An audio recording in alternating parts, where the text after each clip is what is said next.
Hello guys, in today's video I will be showing you how to fix Instagram download not working problem. So the answer is easy, just go to the settings, then scroll down to the apps section, and then go to the search and search Instagram, and then go to the storage, and here you will find this clear cache option. Click on it.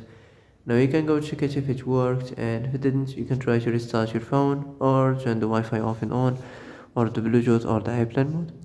Also you can try to clear data, but be careful. If you clear data, all this application's data will be deleted. This includes all files, the settings, the accounts, the databases, etc. So be careful if you want to clear your data. And that's it for today's video. I hope this is the answer you've been looking for. If you like this video, don't forget to like and subscribe, and see you in the next video. Thanks for watching.